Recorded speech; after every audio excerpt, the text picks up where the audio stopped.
Hi, everybody. Hey, good morning. Yeah. Or Welcome to good Fret evening Buzz. or good afternoon, wherever you're tuning in from. First off, I would just definitely want to say happy International Podcasting Day. Oh, there we go. Yep. Today is the day for all podcasters. So that's kind of cool. Yeah, that's pretty nice. They made a day for us now. Yeah. We There's got a day for everything. yeah. There's a lot going on today in terms of podcasts. Yeah, there's a lot of stuff that So I will be tuning into. That's for sure. what kinds of podcasting events Um, happen on International Podcasting Day? There is actually a pretty big podcasting movement, and actually, there is a once a year conference. This year it will be actually next year in 2019. It'll be in Florida, Oh, and it's pretty big. I think they're up to around, I believe it's around 2,000 people, uh, and gaining more momentum each year. Yeah, it's a really good way to kind of meet and greet and rub elbows and have a lot of fun in the podcasting area. hmm. Yeah, Do they it's have like lectures and information on how to mhm. improve your podcasts and Yep. Yep. Improvement, licensing when it comes to music and just all kinds of things. It's pretty cool. I'm maybe, definitely enjoying this whole podcasting thing. It's enjoyable. yeah, maybe next year we'll have to plan a group trip Our to trip. Florida. Well, I don't know about Tony. Yeah. Tony doesn't do well in crowds. Well, Yeah, we'll you don't know. try. Oh yeah, for all the fret buzzers, we're missing a member today. If you haven't noticed already, Tony is out with laryngitis, unfortunately. So it'll be up to Joe and I to take the helm. Yeah, but we're going to use this opportunity to dig into some things that we haven't talked about in the past. And Yeah, yeah. And before we do start, I also want to say welcome to all the new subscribers and listeners. We've had quite a few in the past week kind of sign up. If you don't know, this is Joe, and I'm Aaron, and there's another cohort here, Tony, and we talk about music and the musician's life every week and dive into all kinds of subjects, whether it's recording or techniques or teaching or finding new jobs or whatever it is. We just kind of get into it, and it's very enjoyable. So if you like the show, by all means, give us a good review on iTunes or stop over on YouTube. For those podcasters out there that you don't know, we are on also YouTube. And for the people on YouTube, if you don't know, you can also go to your mobile and download a podcast app and listen to us on the go. So, yeah, by all means, welcome. all right. Well, so a big thing we wanted to talk about today was kind of starting a career in a new city. And Yeah. for me, that's especially important because I went through that 2 years ago Mm-hmm. and I've got more of that in my foreseeable future. Yep. Um, my wife's in the Navy, so we have to move every few years. It's a possibility we could stay in one place, but it's more likely that we'll move around every few years. Yeah. Yeah. Um, Yeah. but Moving is not easy, that's for sure. it's not easy, but it's a blessing and a curse, and it's definitely exciting. Yeah. Oh, yeah. I think had I not moved, I wouldn't have known a lot of the things I know now about how to make it, quote unquote, make it. Right. How to be successful, and I don't think all cities are created equal. No, Um, absolutely not. I That's for think I sure. see that much more clearly now that I've moved around a few times in my life. Mhm. I think we need to back up to when I was in the Washington, D.C. area with you. Okay. Um, Probably pre-meeting you. For everybody out there, I studied structural engineering in college. I was helping to manage the construction of big commercial buildings, that sort of thing. But I always loved playing music. I grew up playing piano and I played viola in the middle school and high school orchestra. Mm. Got in a rock band in high school. I loved it. And eventually in college, I was playing in a duo with my cousin, and anyway, so while I was working in the construction industry, I started a band called Albino Rhino and was playing with these guys, and it was fun. I was starting to practice harder when I could. How did you start that band? How was it actually, were you the one who put that all together?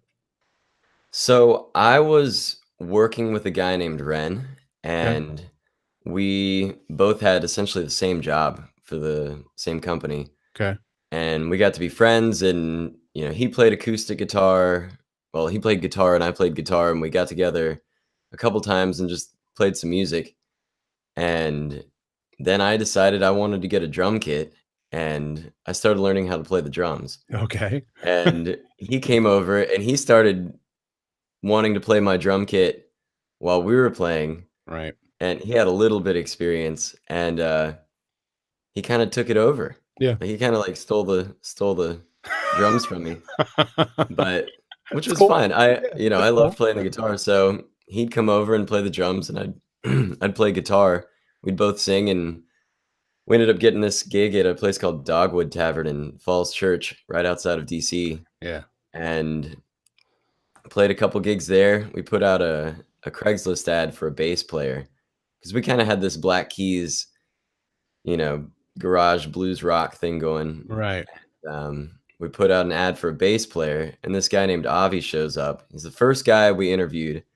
He shows up and he could slap really well, and he was a really funky bass player. Like, Yeah. he really liked playing funk music, and we took him. We didn't interview anybody else, Right. and so we became a trio, and definitely morphed from this blues garage rock into more of a funky blues garage rock. Right.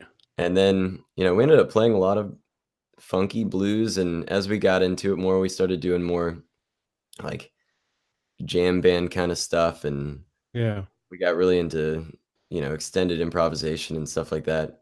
But we were all, we were amateurs, but we were really having a good time, and we were out playing shows and playing more and more shows, and the more we got into it, the more we were practicing, and there's a lot of growth there. Yeah. So yeah, so I was playing in this band called Albino Rhino, and Cool. yeah, and we actually we ended up getting hooked up with this local independent record label, and I'm not going to put their name out there right now, but we got this little record deal, and there's mostly this one guy who ran it. Mm. They He was going to pay for our album to be recorded and all the publishing stuff.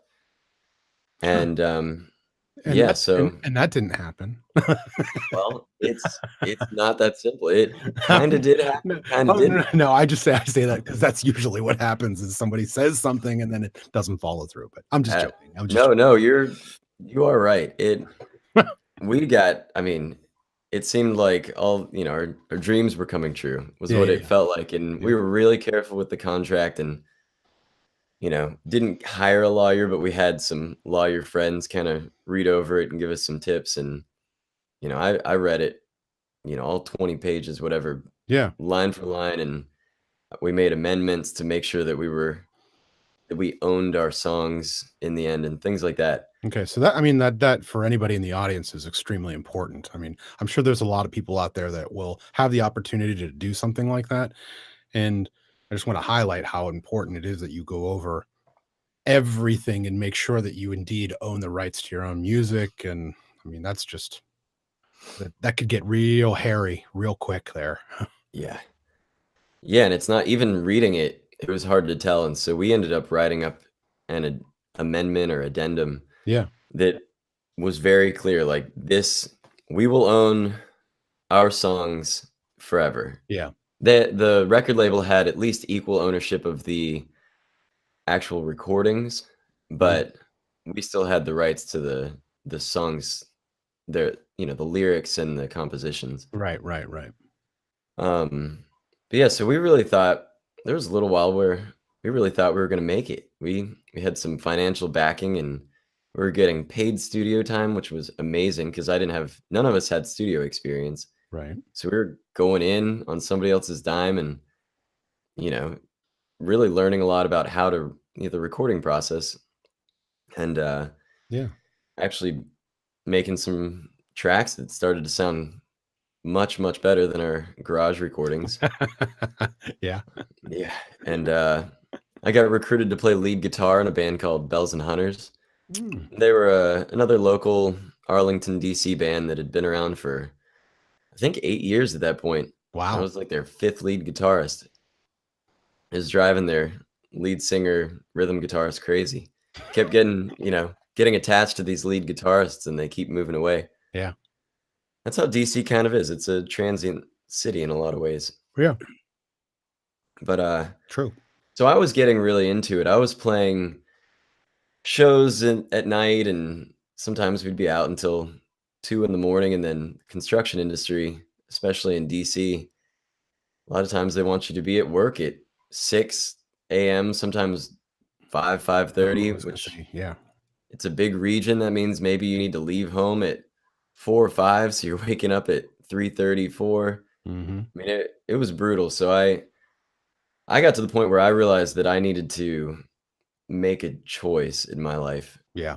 I was either going to be a hobby guitarist with my career, or I was going to need to at least give it a shot, give it my 100% with the music. Now this is all while you're doing the whole studio thing and being paid to go into the studio and record tracks and whatnot like that. Yes. So you still have this momentum behind you in this decision Yeah, absolutely. I still really thought that I going thought I through. could make it. Yeah.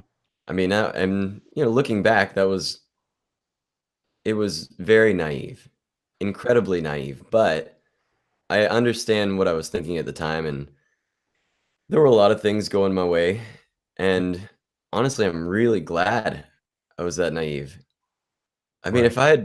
if I knew what I knew now, it might have been too intimidating to jump off the cliff. Yeah. No, that's Now it's great. yeah. Yeah. I mean, you could still be working construction and whatnot like that. Ugh, Um, oh and my gosh. that is enough of an answer. Yeah. Right? Oh my gosh. Yeah, right? I Right. mean, if you're in a job and you look at your bosses and you look around in the office, it's, 6 p.m., you want to leave and your bosses are still there and they're ornery and in their 50s and divorced, and they want you to stay just because they're pissed off. And you start seeing that. I worked for that company for 4 years, Yeah. and I looked at going to other companies and kind of moving around to different segments of the construction industry. Yeah. I started to see a lot of trends. Mhm. Um, it's just it's the type of industry where you don't have a lot of control over your life. The projects move quick. There's always, timelines, and there's a lot that's not under your control. Yeah. Well, I And mean, it's a lifestyle that you're getting paid money and you have security, yeah, and that's good for a lot of people. That's something that they kind of look at an earlier age, they look forward to. All I really want is to be able to have security and provide for a family later down the road. And that's what's most important. I know for me, kind of like the same thing. There was one day where I was plowing snow. At it was 3:30 in the morning. I was plowing snow for students at Penn State, and I hit a manhole with the plow, and my head just went wham right against the oh, windshield, and I just flipped out. I'm like, what am I doing with my life? I cannot see me here doing this in 20 years and being happy. Like I just hmm can't. And that was the moment that I made that decision. That was it. I was like, I need to be happy in my life. I need to pursue music. That's my calling. I know it is. I've known it for a long time. I've just been so secure in this hmm job that I didn't really think about it any other way. So you I were totally get making money that helped pay for your musical hobbies at that point, I guess. Well, yeah, I mean, I had bought a house at that point, I Oh, was wow. just yeah, I mean, I was like I was living the good life, but Mhm. I wasn't my soul wasn't happy. I wasn't exactly like, this feels right. This is exactly what I'm supposed to be doing for the rest of my I was plowing snow and mowing lawns and pruning yews. There's definitely an artistry to a lot of that, and I Mhm. enjoyed a lot of that being outside, but at the same time, at night then when I'd go play with my band and jam out, it's like, "Oh, this feels good. This is where it's at for me." Mhm. Mhm. And the more So you get into it, the more I mean, I was getting off work and I wanted to go practice so bad. I mean, mm, even at work on my lunch break, I was drawing fretboards and, thinking about music, and there wasn't enough time to practice. I mean, there's even to this day there I don't get to practice enough, I think. My mm. wife would say otherwise, but I the more you get into it, the more you want to improve, and it takes it takes all day. For me to get to the level of musicianship that I wanted, I felt like I needed to put in a 40-hour work week into music, Yeah, makes sense. 40-hour play week. Um, so I had jumped off the cliff. I realized that I needed to find a way into being a full-time musician, and I definitely had to leave the construction industry. Right. And that's where I found this place called Bach to Rock. And I went in to interview. I was trying to get maybe like a part-time teaching job Yeah. just to try to get my foot in the door doing something musical, making more stable money. Mm. And I interviewed, and then I ended up getting a job offer to be an assistant director. Yeah. Um, so they liked the fact that I was managing, you know, at one time there were like 400 men and women on a construction site, and I had that experience of managing people and Yeah. schedules and money and that sort of thing.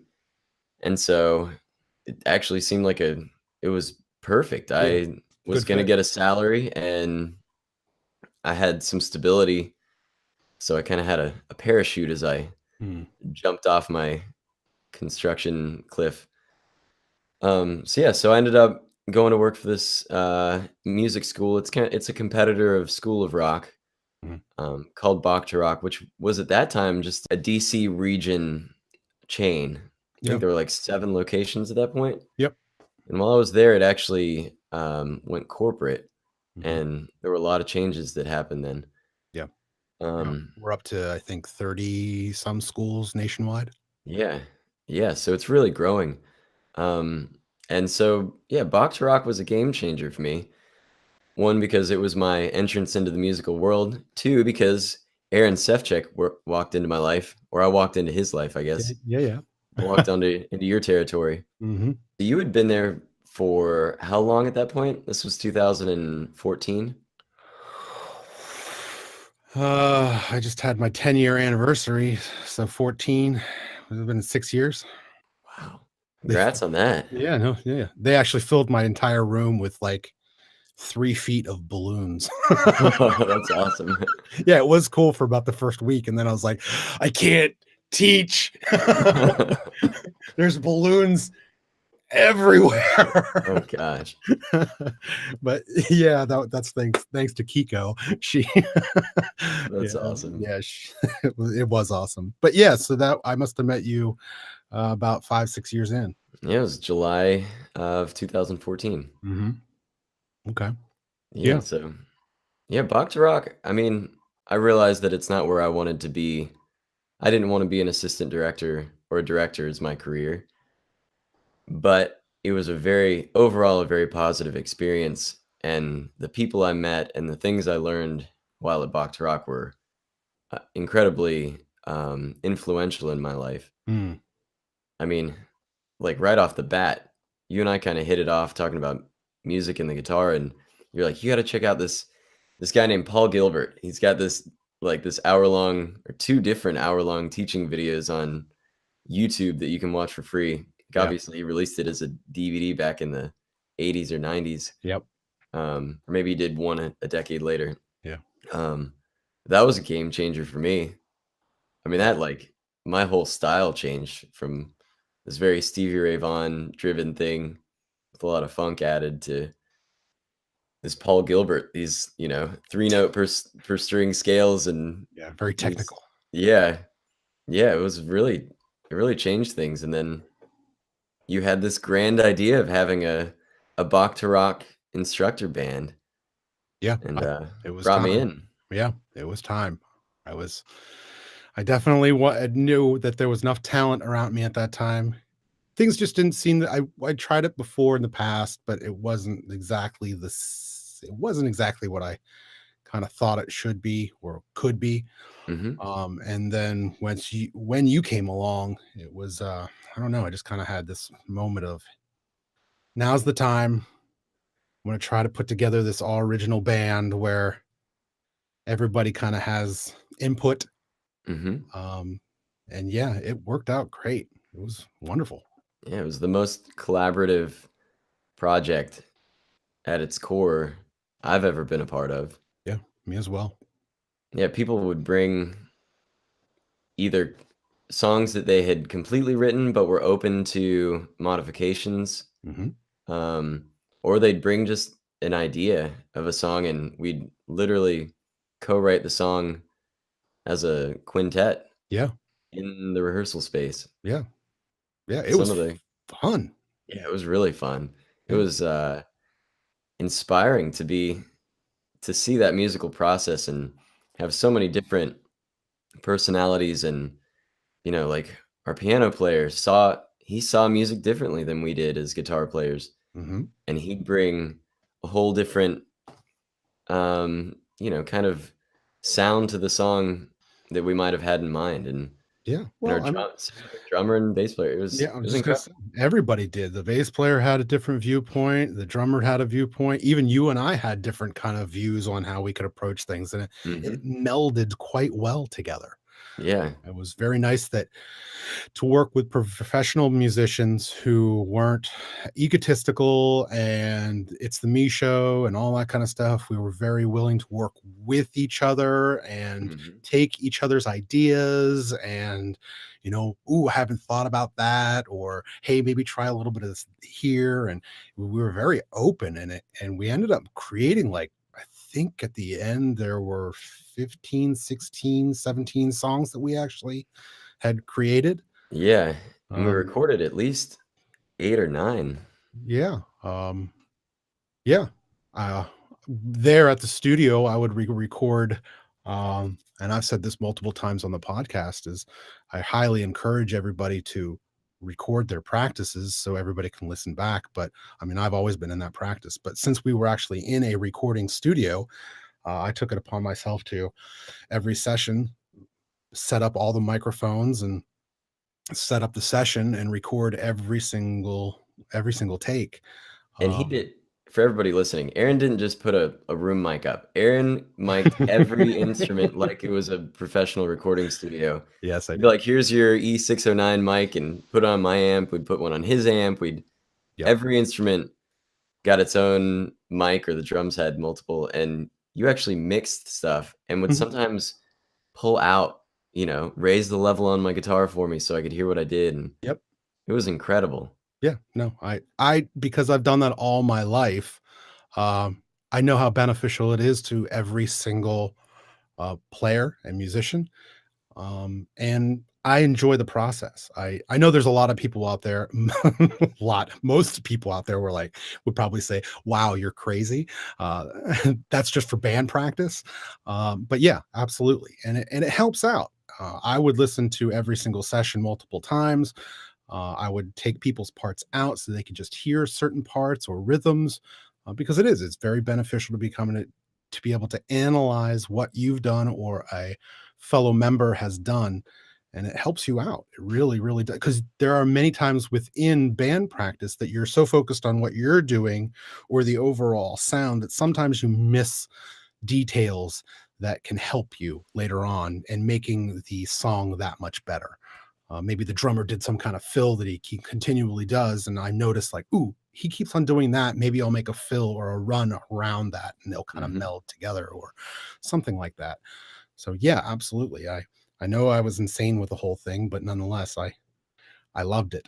I really enjoyed the project. I had a lot of passion in that project, and it was something that made me very happy to do because I knew that I was surrounded by, professional musicians who took it seriously, and that just kind of, you know, helped me along. But yeah, Yeah.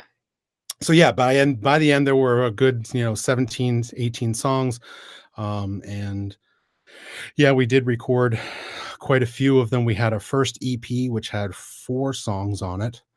And then we recorded also another EP that we never released for various reasons.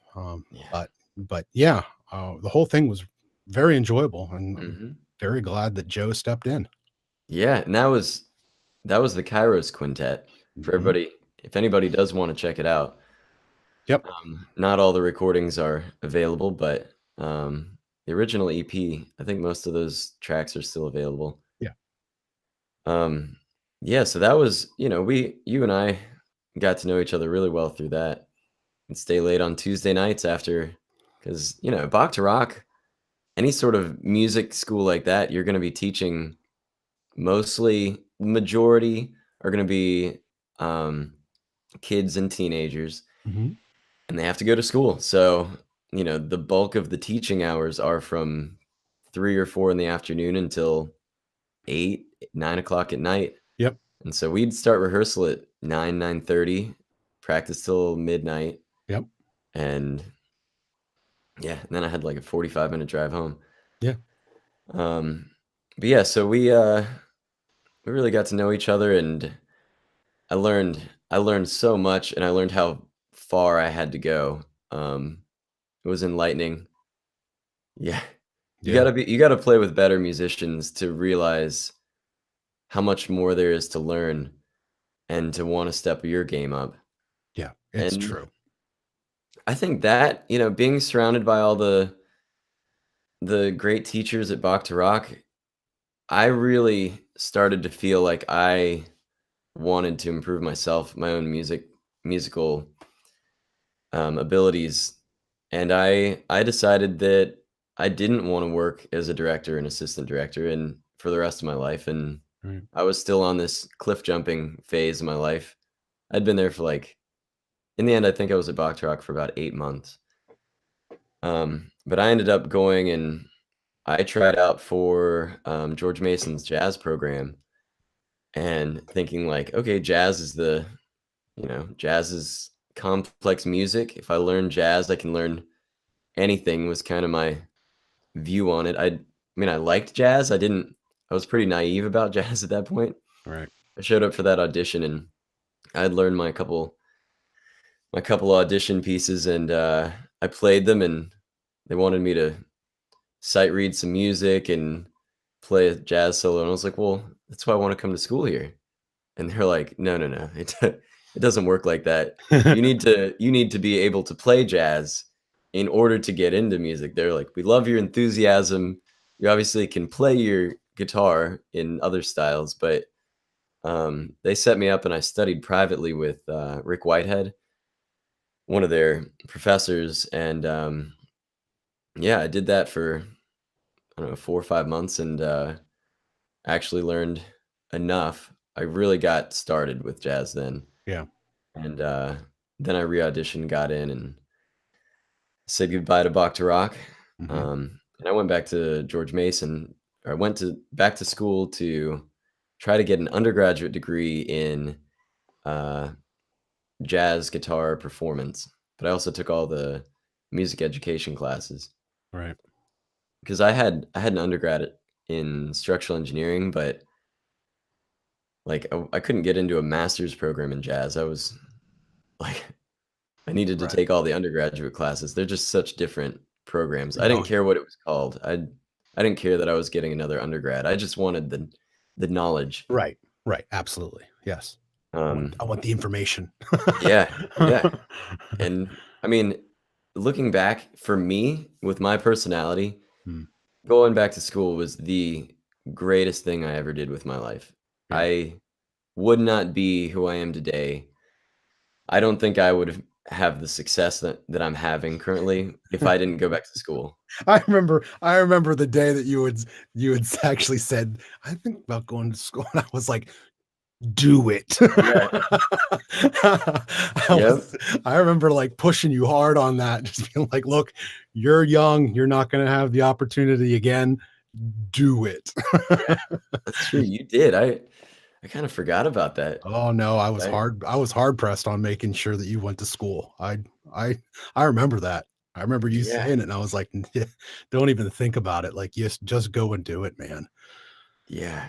Oh man, thank you for that. I Yeah. really, I mean, it's not for everybody, and No, you have to have the right mindset, and you did. That's one thing that I did see in you as a person is that you are very structured and you're very motivated. There are a lot of people who even just going into college don't have that mentality. I know I didn't at that time. It definitely takes a certain mindset, and you have to be open to school and what it's all about. I know for sure that you were going back to school at age I was 26, 26. I think. Okay, Yeah. 26. So you had this mindset of, I'm here to learn.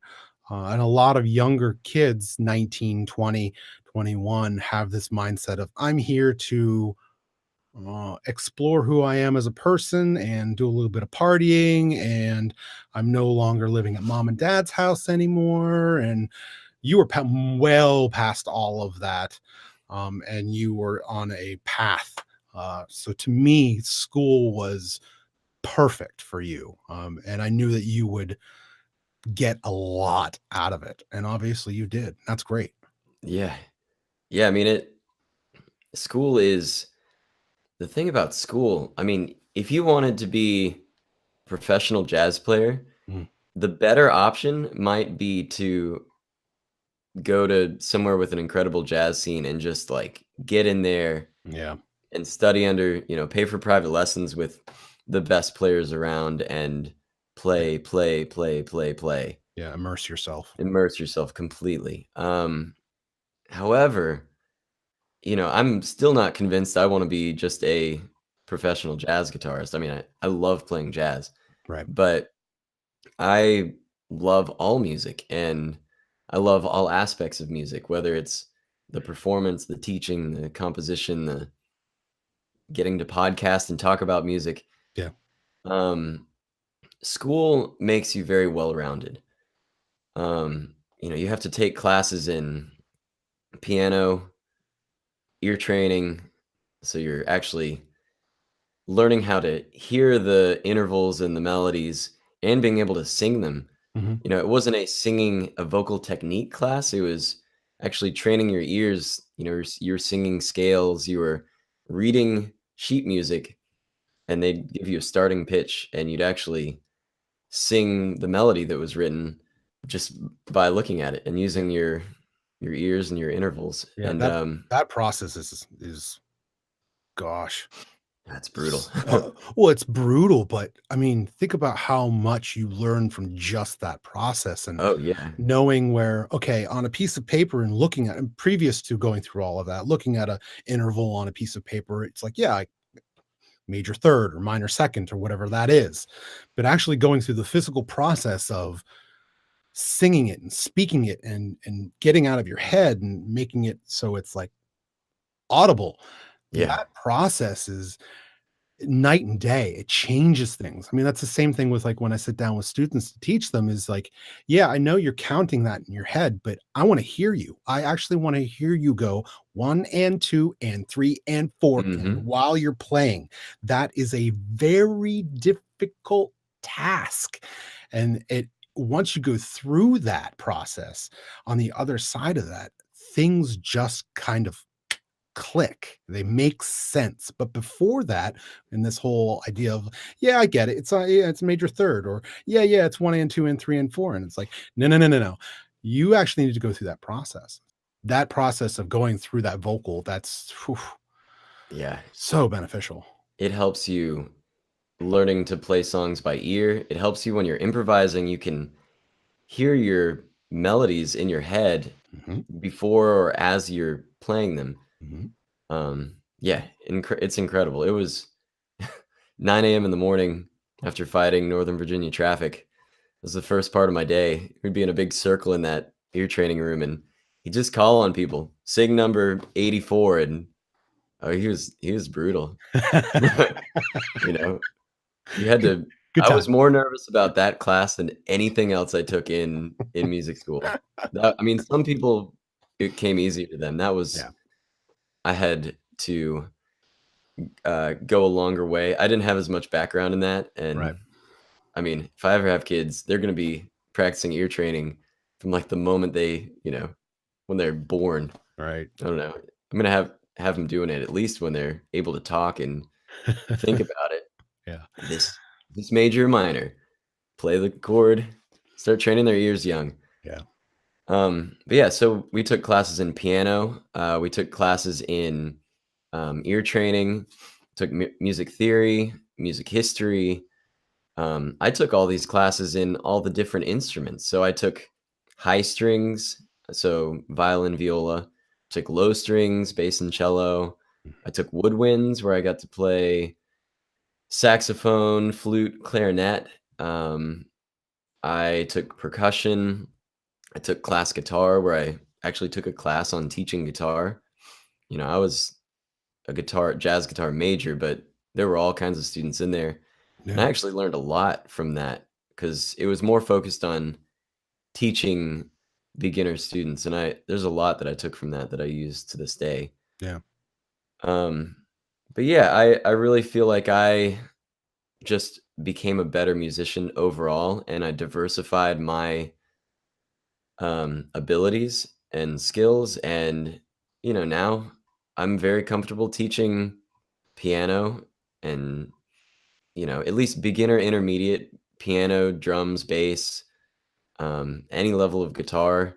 I've Yeah, had saxophone students, although I haven't had any for a while, so I feel like I'm getting rusty on that. But yeah, just it helps. And if you want to be a professional musician, if you're not going to make it big in Nashville, or you know if you're not going to try to become world famous, having the diversification of skills helps you to bring in more money. right.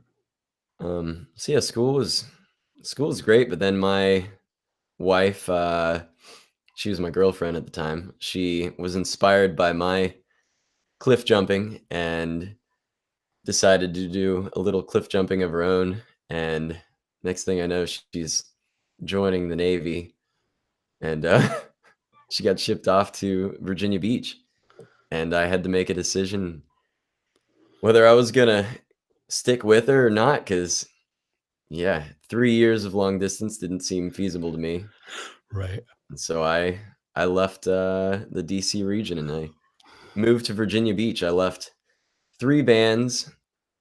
I was somewhere around halfway through music school. Mm, Um, yeah, I left everything up there, all my connections, and I started afresh. mhm. And I feel that now, because I've done that, I've learned how to make it, at least I think, in any city, kind of like Virginia Beach. So, so what was that process like? So, I mean, you left, and at some point you knew that you were going to have home base in Virginia Beach. What were your actions in terms of getting yourself started again?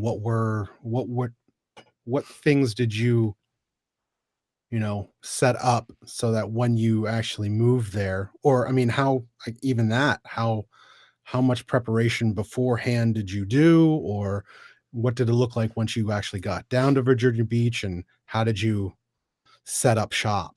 So I, first of all, thought that in the future I was going to try to transfer into Old Dominion University. That's Okay. the one of the state universities in Norfolk, which is 20 miles away from Virginia Beach, and Okay. they have a jazz music program.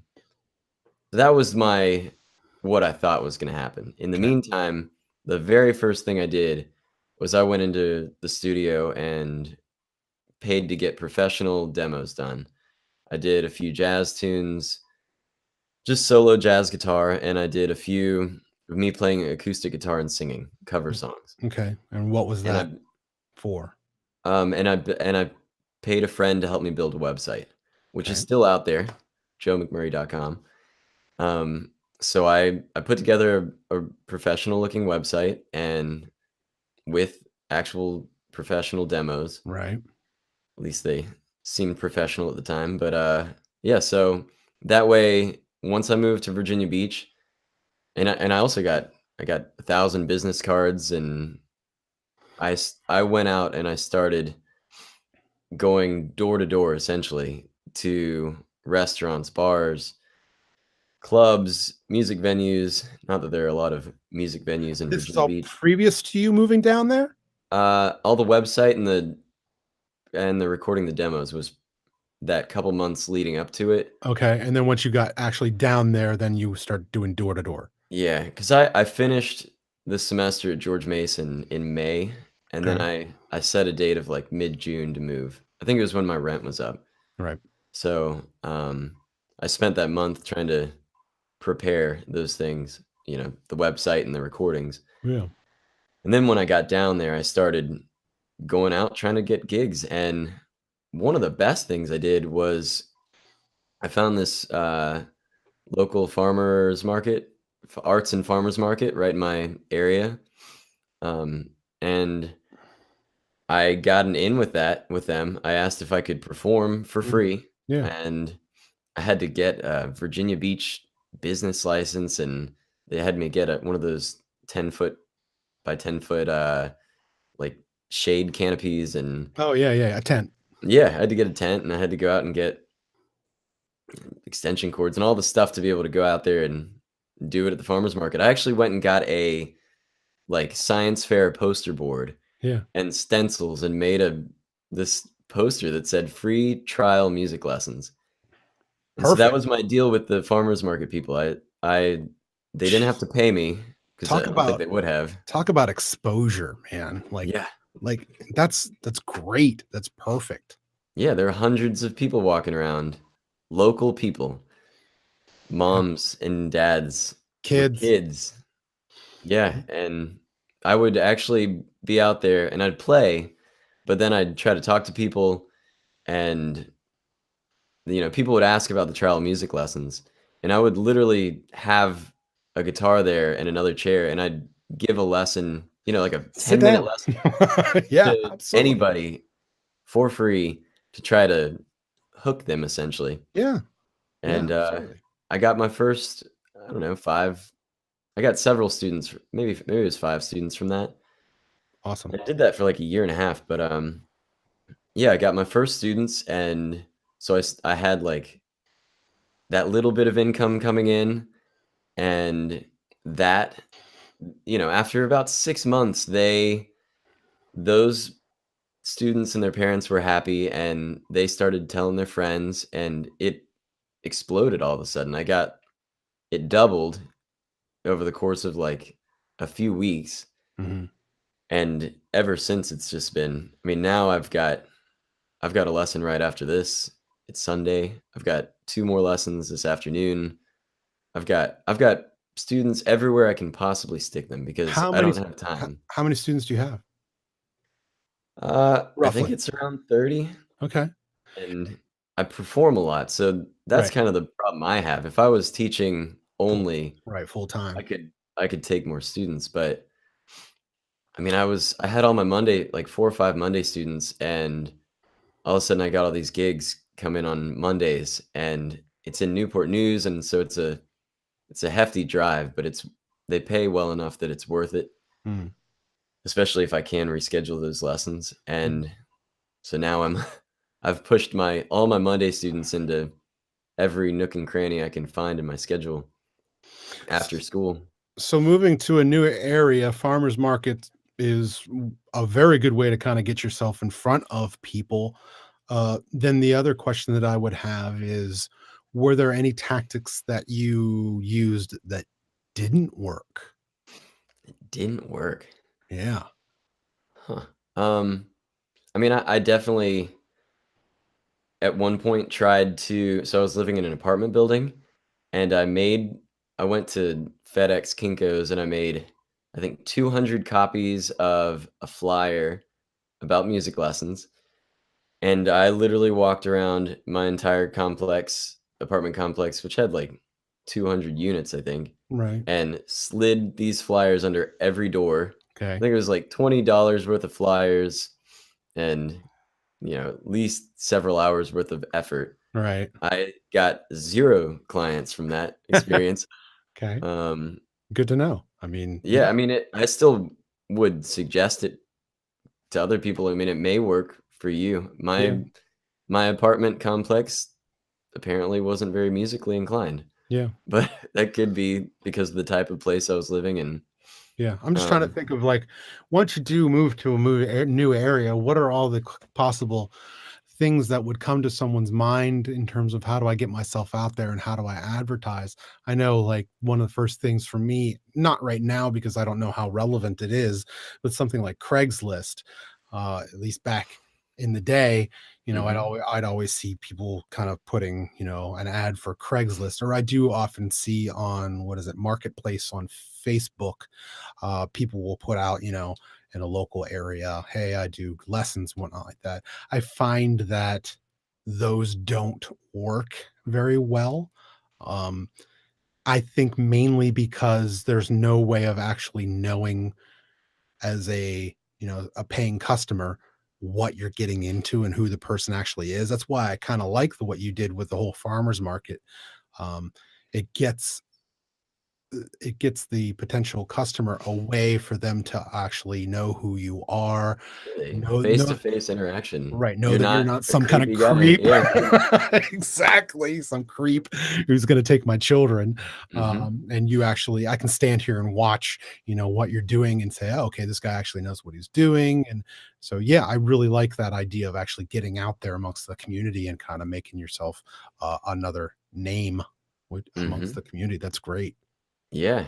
I mean, yeah, I got a sign. I made a big, like, an actual sign. I had it made, and it's like a 5 foot long by 1 foot sign that had my website on it. Like, I did a Mhm. lot of things like that to try to make sure that wherever I was, if I was out doing something, I got the most out of that experience. People, how many times do you go out and you see somebody performing and you don't know who they are? Right, Like, maybe they say it over the mic and they say their name and you don't hear what it is because there's all the reverb on their mic. And right, right. even if you do hear it at that moment, a couple hours later, by the time you get home, you don't remember who it was. Do you see a lot of traffic coming into your website from something like that?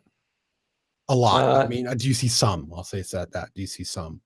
Not necessarily. Right, No, I have not found internet success. right, But I don't care anymore. Like I said, with Albino Rhino, I used to think maybe I had a chance of getting famous, but I don't care anymore. I mean, I want to be the best player I can be, and I want to make a living playing music. right. And teaching and doing these farmers markets was a great avenue to building up that revenue stream. You The other you thing I did was, I mean, I played in bands for in the Washington D.C. area. Mhm. I got down there to Virginia Beach, and first, right off the bat, I was on Craigslist, like you said, saying, "Hey, I'm a available lead guitarist. I sing. I wanted to be in bands, and I wanted to make money doing that." Yeah, And I tried out for a couple bands, and I was in one band where they were playing cover songs, and they were okay. But the band members as a whole, they weren't that professional though, and they wanted me to play the solos that were on the tracks, and they were like, it's like I remember one in particular, a Coldplay song that had a pretty simple guitar solo, and like I didn't want to play that.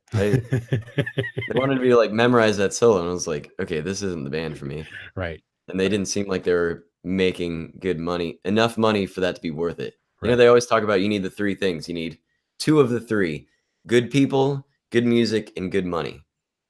To make it worth it, you need two of those. Yeah, If you hate the band members, but you're making good money and playing great music, maybe it's worth it. right.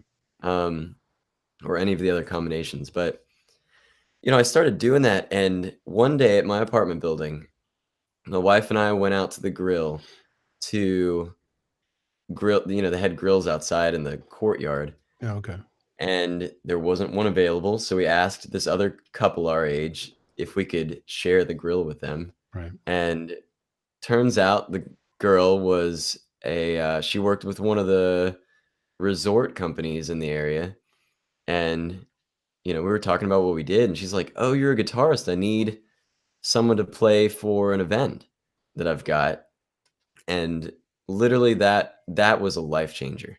That fortuitous meeting was a game changer for me, because I got my foot in the door with one of the big resort companies in the area, and that one gig went well, and now I do a lot of work with them, and that's very consistent money. And um, once that started coming in combined with the students, I really felt like I could do this, and I Yeah. didn't, school kind of fell off the radar a lot. And gradually you build up. I started getting gigs at local bars and restaurants, and you just keep building up your schedule. And to that, it takes a lot of hard work and preparation and Yeah. organization. Organization. I have an Excel spreadsheet where I have all my schedule, my lessons, everything that has to do with my business and Yeah. my income streams, and everything is tracked down to the penny. And I look out and I can see what gigs I have coming up, how much revenue I can expect for, I'm looking at December and January now. It's the end of September. I'm booked out through the end of the year. I'm going to the performance places, and I'm asking for gigs in January and February now if they're willing to book out that far. A lot of times they're funny about the end of the year. Yeah. But and I'm looking at that. I'm tracking invoices. Some places you have to send them invoices to get paid, and Yeah. I'm tracking to make sure I've updated my website and promoted the proper shows week of. I'm writing in my notebook. I have a 2-week look ahead, sometimes 3-week if it's busy, to see what I have coming up and what I need to prepare. So Yeah. like I have this jazz gig in DC next weekend for my uncle's art gallery opening. And so it's all jazz. So I wrote out my set list last night for that, and I'm going to make sure that I've gone through each of those songs prior to leaving on Friday morning to go up there. It's your business, it's your livelihood. You have to take it seriously. Anything other than would just be like a hobby, you know what I mean? If Yeah. this is your business and this is this is what you do for your living, you have to be serious about this. You have to make sure that you dot your cross your T's and dot your I's. It's very important. And you were saying, success. Yeah, you may not be successful in terms of the spotlight or the bands or anything like that, but you are truly 100% successful because you're doing something that you love and you're making money and a living doing it. So by all means, that is 100% success. You have Yeah. done it and are doing it. So now I guess my next question to kind of close this out is, knowing that you're going to be doing this all over again in a relatively short period of time, Hmm. what are you looking to do once you get there? Same Um, thing? yeah, I feel like this time it'll be significantly easier. Right. It's a little more streamlined. Yeah, I have my solo show is so much better than it was. I use my looping pedal. I sometime, I don't know, 6 months after moving down here, I switched from my Digitech Jam Man to this Trio Plus pedal that, that's a game changer for me, because it's a convincingly good band in a box. Yeah, And yeah, you've got a backing band, man. yeah, I don't have to pay them or rehearse with them. It takes some practice using it, but my show is put together well. I've weeded out a lot of the songs that, I used to play a lot of the songs that weren't necessarily the best fit for certain venues. And now I have I have a great bar set list. I mean, I play a lot of retirement homes, and I have a fairly deep repertoire of music from the 30s through the 60s now that I can use Yeah. for those situations. I have more coffee shop appropriate music. I played on the Summer for Live in Atlantic, and I have outdoor beachy music, kind of similar to what I was playing at the farmers market. So Yeah. when I go to the next place, I have the repertoire and I have the set list to do it. I have better live recordings of me playing. And I'm gonna make some better. I'm actually supposed to be making a music video next Friday in the art gallery before the actual event. Right. So yeah, That'll be doing cool. some yeah, and actually trying to put my current show into um, you know, a video so that when people go to my website, they see the most current version of my performance. Right. Because like those demos I recorded 2 years ago, I think they're crap now. I hate them. They're deleted from everywhere on the internet. I'm sure they still exist somewhere, but yeah, I mean, it every day, you get better and you look back on what you did, and Yeah. it's yeah, for me, it's difficult to listen back and hear my flaws from the past, but I think that when I go to the next place, it's very dependent on where we go. The Navy, there are some great spots.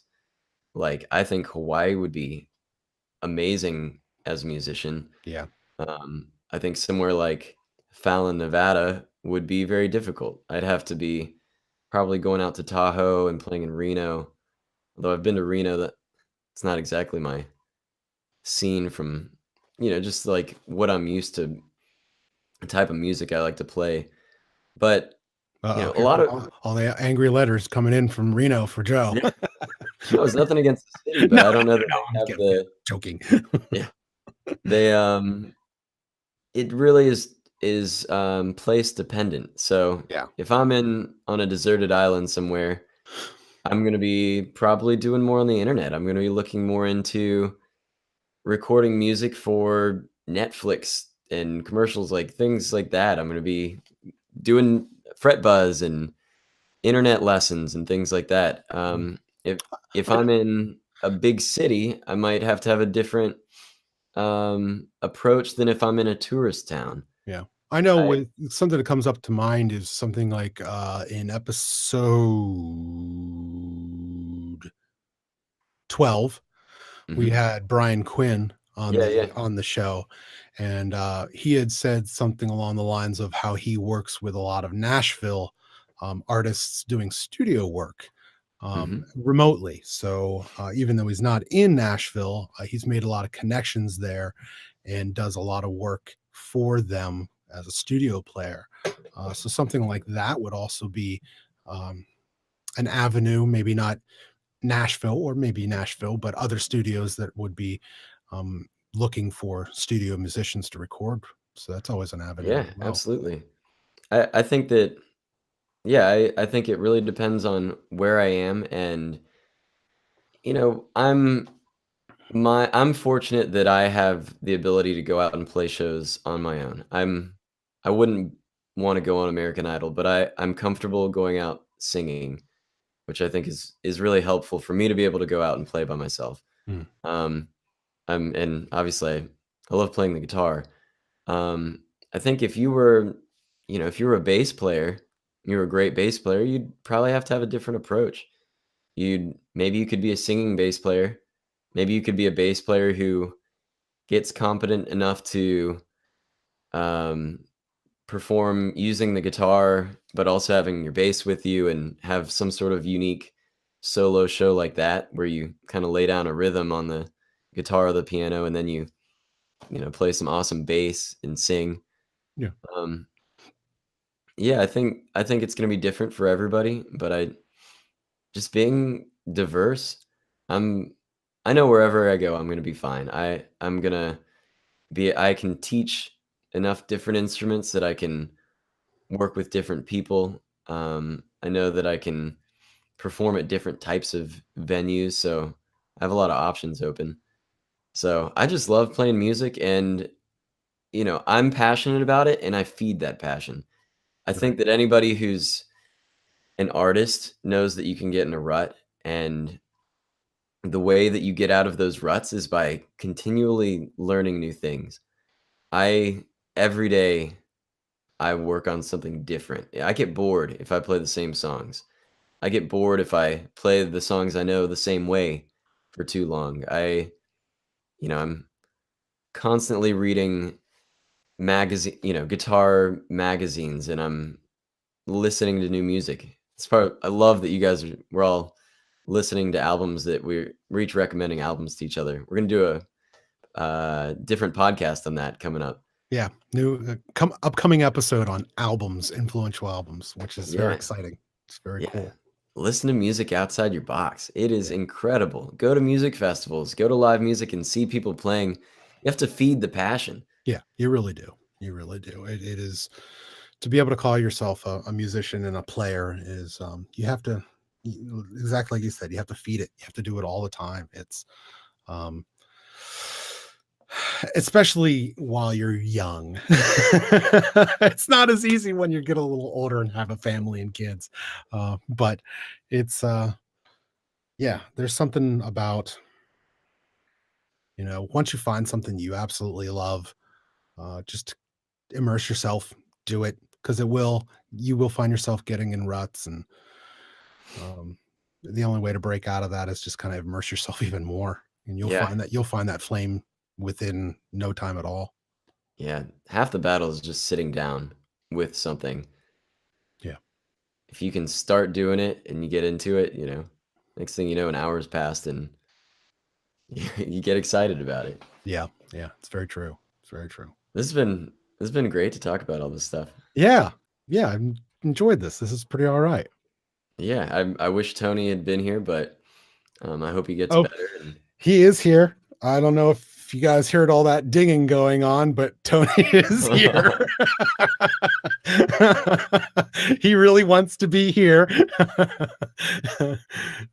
We all enjoy this for sure. And I just want to say thank you again for all of you guys who tune in and listen to us each week. We really do appreciate it. We love doing this and having an audience, and it's just going to get bigger and better. We're going to start doing some things that incorporate our community and start building a community and get a conversation going. That would be really, really cool. um, if you have concepts or topics that you would like us to cover, um, email us or uh, put a comment in the section down below in YouTube or whatever it is. or if you know someone that you think we should have on the show, I Yeah, mean, feel free to suggest to us yeah, yourself or someone else. yeah, yeah, absolutely. If you have somebody who's in the industry right now, currently doing it and is passionate, send us a link or send us a query, and we'd love to kind of investigate that and get into it. Brian Quinn, awesome. Mhm. Taylor Nordberg, awesome.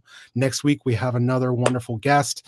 Um, in the upcoming weeks we have more awesome guests. Our show is going to be touching on a lot of different aspects, whether it's education or whether it's finding jobs or technique or just if it's musically related, we'd love to have a discussion about it. That's what we are here at Fret Buzz, the podcast. We're just passionate about the musical life and helping others and discussing with others about that, the musical life. It's wonderful. I don't know that there's many people out there having the discussion like this, and that's why I like chatting with these guys every week.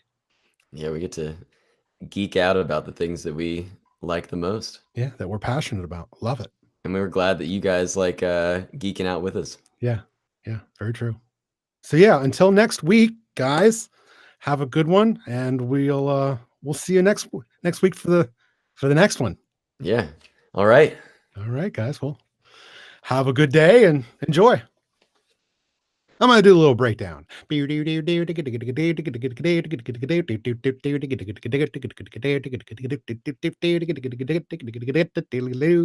it is. There he is. God, this is brutal. And cut. And scene.